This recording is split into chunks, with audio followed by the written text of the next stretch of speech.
kwenye pumziko hilo la Sabato. Baada ya kazi siku 6, ya saba njoni tupumzike. Tumeitwa kwenye pumziko hilo la Sabato.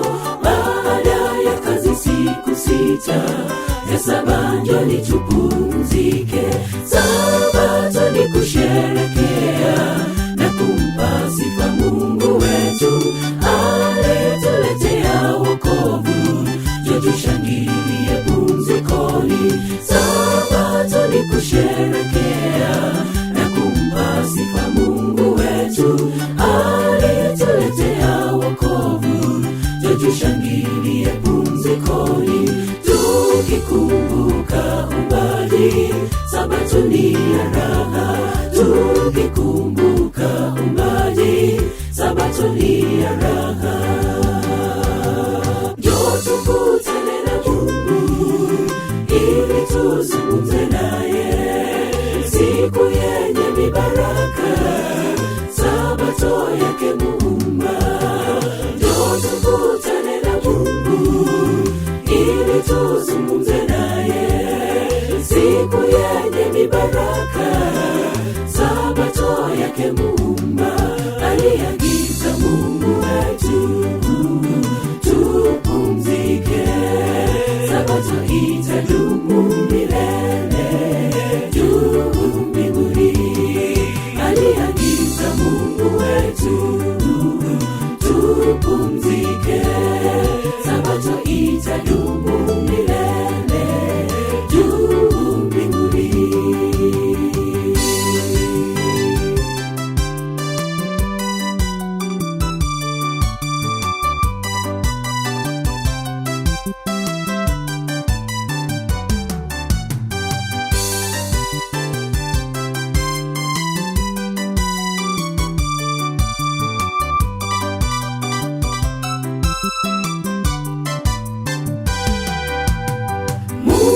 Asema tukimpenda kweli tutashika amri zake, kwa kutunza siku ya Sabato anavyoagiza Mungu wetu. Mungu asema tukimpenda kweli tutashika amri zake, kwa kutunza siku ya Sabato anavyoagiza Mungu wetu.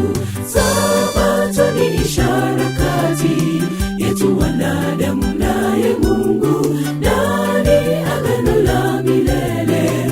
Tuchunge kuharibu Sabato. Sabato ni ishara kati yetu wanadamu naye Mungu, ndani agano la milele.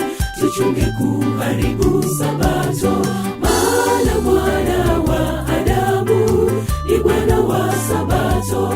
Maana mwana wa Adamu ni Bwana wa Sabato.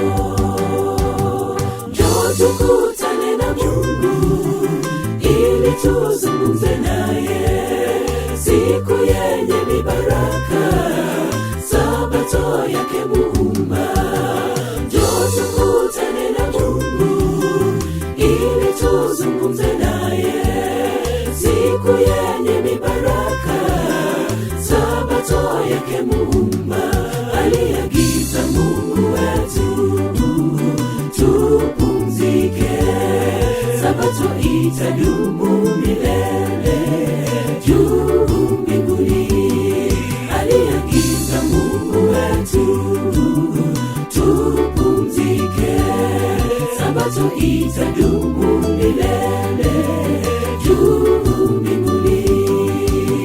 Njoo tukutane na Mungu ili tuzungumze naye, siku yenye mibaraka, Sabato yake Muumba.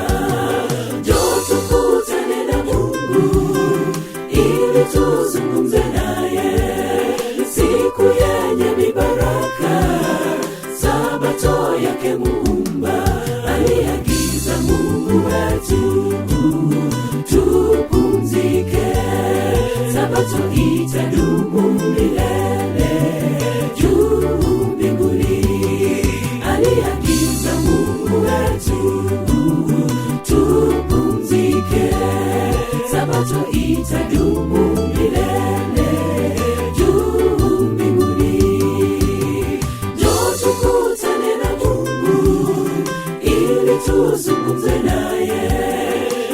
siku yenye mibaraka, sabato yake Muumba.